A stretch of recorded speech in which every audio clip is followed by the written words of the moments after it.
All right, all right. Welcome back to the Daily Close. Pretty intimate session here today. We've got Crypto-pleb. How are you doing, my dude? It's just me, man, and I'm still happy to be here. Happy to be here. Of course, have myself also happy to be here. But today we're going to do some TA for you, specifically looking at ETH and BTC. But before we get started, I just wanted to remind you guys, please make sure to like, subscribe, hit that bell notification. And if you have any comments that you'd like to drop down below, please do. Whether it's coins that you want us to cover, whether it's topics that you want us to discuss further, we really appreciate it. Also, we just want to know how we're doing, right? Well, we're starting off. Let us know how we're doing down below. We really appreciate it. So just one more note. I know that we get quite passionate about these things we talk about, but we are not financial advisors. None of this is financial advice. Please do your research before you jump in. Be responsible, because otherwise you get burned. The market hasn't been doing so great either, so It's not. sometimes it's better to do your research than to jump in. I'm sure a lot of people learn their lesson. Absolutely. More often than I'd like, actually. But today, I guess I'll kick things off with some talk about ETH. Just gonna share my screen here. Before I get into the charts, the first thing I wanted to really discuss is kind of the backdrop and the climate that we're working in. I think there are a few things to be aware of, vigilant about, especially with the recent movements in the chart and the steep drop off that caught a few people off guard. I think there are a couple of reasons as to why we saw a movement like this recently. A couple that I can think of would be the president of the European Central Bank, Christine Lagarde, who basically in this article, you'll see that just a couple of days ago, she basically said that she's cautious and she does not believe that cryptocurrency is an asset. She had a suspicious warning over Bitcoin, ETH, and some other altcoins, definitely spreading some FUD. Sorry about that. You read about this? It's quite shocking, actually. No, I didn't see this article particularly, but some things that I saw were like just some regulations that have been coming out of the U.S. government as well. They're looking also to just strengthening regulations is making people fear this space again. That's what I thought was connection to, but I could see why this would be a major catalyst for a recent dump. Yeah, I mean, we can never really pinpoint the exact reason. I think that it's a accumulation of a couple of things. The other reason, I think, is because in China, there's been some fear around what's been happening with the Chinese property market. And so here it's basically saying that there's been this contagion that's been sweeping all across China. Oh, yeah. Yeah, because of the, I guess, imminent bankruptcy and the potential collapse of Evergrande. I think what we learn and what we always are mindful of when we're looking to invest in certain coins and cryptocurrencies is that it's all a massive web that, these markets are affected by these kind of movements around the world. So being aware definitely doesn't hurt. They don't move independently of each other. Exactly.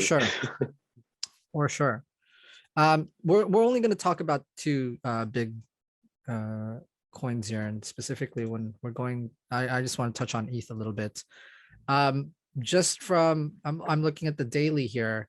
If I look at this chart, the first thing I can see is that we've had our first lower low basically since July, which is insane to think. Since July, we've been on a general uptrend. And this lower low here signals kind of break to that. The other thing is when we've observed our recent lower high just before this lower low. So what we're seeing for at least the short term is we're in an official short-term downtrend.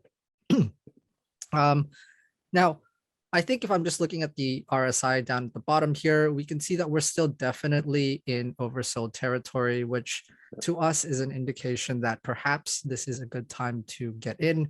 I will talk about that in a little bit more detail later, but what we're looking at, especially with the fibs on here, is if we continue to make this move, especially after the continuation underneath the support, we can expect to possibly touch the 2,750 line down here. If the question is the question that you have in your mind right now is, should we buy? Is this a good time to DCA in? I would say potentially it is. There are certainly people who say that we can go even lower than the 2,750 mark, potentially as low as this 2,300 mark down here. I don't, at least right now, it's very difficult to say. If I'm looking at this on the daily, you can see a slightly different trend here. When we broke this support most recently, actually what we saw is a continuation of the downtrend. And this continuation of the downtrend was subsequently followed today by somewhat of a recovery. I think we'll need to test the support right here a little bit before we can safely say we're clear. We need to be able to turn this into a support. So do an SR flip here before we can say that it's a good time to buy confidently. But if you manage to make it down here at around 2,800 and below, certainly you've made pretty decent gains since then. But I'm personally looking to hold off a little bit more. I did manage to get in slightly just before the bottom here, so certainly very lucky. But for those of you who have not, I would say just be a little bit more cautious right now. It's quite difficult to read what's going to happen next. But that's a reading for me, at least on the short term. Over to you, Crypto-pleb. Yeah. That's good. That's good. That's good. It's good info here. And I like, about the markets. There's a lot of things going on here. And actually, maybe I can add to that same vein there. But let me see here. Okay. So I am looking at Bitcoin here. And actually, I think some recent news that is quite relevant to Bitcoin's current issues is that El Salvador, which seems to be the lab experiment for Bitcoin being adopted as a currency, is not going so well. It's a bit of a rocky start. And at least for a first impression around the world of how it's going to go, this doesn't look so good. Just to summarize up really quickly, El Salvador, they went into it they pushed Bitcoin onto the people. They had two options. You can either do it slowly and they can slowly adopt it, or you can do it quickly and force the people to learn it and adopt it quickly. And they went with the latter, unfortunately, and that did not go out well. ATMs couldn't give up the money. Transactions were going through and people were quite upset. And so that's probably a good lesson for other countries to think of another option when thinking of adopting Bitcoin. But this has had a pretty bad show, especially as people just came in and just withdrew money that they got from the government anyways. And that reduces the price, obviously. Another thing that also heard is that Coinbase abandons lending product. SEC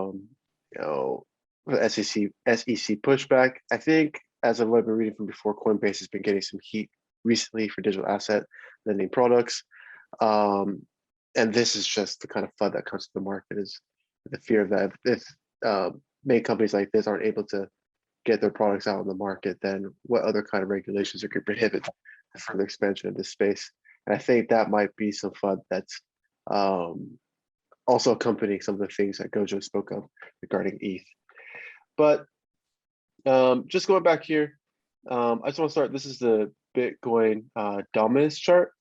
I just want to kind of look at how interesting this is as well, because over the past, so this is actually on the daily, since the 13th, the Bitcoin dominance has been going up recently, which usually means that people are buying into BTC because there might be some FUD and fear, and they know that BTC is a very was a very stable, but it's like a gold reserve of crypto in a sense. It's somewhere you can go to when times get tough. And so that probably had an impact on when, if you were remember last night, where all the way on this side, all of the altcoins were bleeding deep red, and I was seeing some double digits, my friend. So, and that's where it was going up. Now you see it going back down. I see a bit more green on this side. So there's obviously a relationship there, and I thought this is actually quite an important relationship to also note on. But if we go to BTC here, actually, let me just clean this up because there's a lot of things going on here. But okay, so I'm gonna pull it out. I'm looking at the daily here, and I'm gonna pull up full screen. So yeah, just on this side as well, we are seeing, we were getting some higher highs recently for the past, I want to say for quite a few months. BTC was having a good recovery until I had a big dump here, actually at the beginning of this month, and it was trying to recover, but then I think it went into, I guess, what we would consider to be a bull trap. Or I guess you could say it's a bull trap for many of these assets because all other assets plummeted at this time. But it's actually kind of recovering right here at my 0.382. If this, actually, I'm going to zoom in a bit more so it's a bit clearer. Now, I'm thinking that if this actually closes off to be a full hammer, that could be a bullish sign of a potential reversal. I just think that I like to see one more confirmation that comes up here, going up into the upward uptrend. That could be a good sign. Obviously, with the RSI here, that's looking promising as a starting to point in the direction that we like, and it's not anywhere considered oversold. Just kind of bouncing off that, along with a little bit more healthier volume that we've been seeing over the past few days. And just running it back here, let me take off. I use a number of these here, but here is a Bollinger Bands as well. Typically with the Bollinger Bands, this is a 20-day moving average here. And it kind of bounced off the 20-day moving average, came back down. And now we're hitting the bottom of our Bollinger Bands. That's hitting at the bottom here, plus hitting the bottom of my 0.382, with the RSI potentially pointing up. These are some indicators that you can use together to make an assumption that perhaps we should see a bit more upside, but we'd have to watch closely over the next few days because there is a good chance this could be nothing more of a quick fake out, especially if more unfortunate news were to come out. I think if we're to take this off and put my Ichimoku cloud on as well, we are in the green. So we're not totally in, we're burned, but we definitely did risk it a bit, especially with the Kijun, which is the base, and the Tenkan, which is the conversion line crossing. It does have this small bearish sign here, at least on the daily. But I think some of the other indicators depending on how this closes out in the next 12 hours, we'll have a better indication if we can be a bit more bullish or not. But this is on the daily. I mean, obviously on the weekly, that's a bullish pattern. If we go up, actually back up to the 4-hour, this is looking like it's trying to make a recovery here. Volume's going back a bit down. It is overbought. People are buying in. If you're trying to make a few trades, I'd probably try to buy it within this level. But I'd be wary because I think there might be another drop. So if the question were to come to me, would I put any money in right now? It's BTC, man. It's going to go back up. So BCA is, I think, still a safe guess. I don't think there's any reason to believe that this is going to go to zero. We've been through many more dumps, so the name of the game is hold. So with that, that's my viewpoint on BTC. Awesome. Thanks a lot, Crypto-pleb. It is quite a turbulent market. There has been a lot of FUD recently, and sometimes you say FUD to dismiss what could potentially be very important news. While I am saying that FUD is sometimes not always correct, sometimes it is good to be mindful. In this case, I think it's certainly not something long term. But as always, we really appreciate you being here with us today. We hope that you found the content that we covered useful. Again, as a reminder, if you do like what we've been sharing with you guys, please consider hitting the like, subscribe, and noti bell. At the same time, drop a comment down below. Let us know what you think. Let us know what you want us to cover. We are more than happy to do that with you guys. But otherwise, that's it for another evening with Daily Close. We look forward to seeing you again very, very soon. There you go. Have a good night, lads.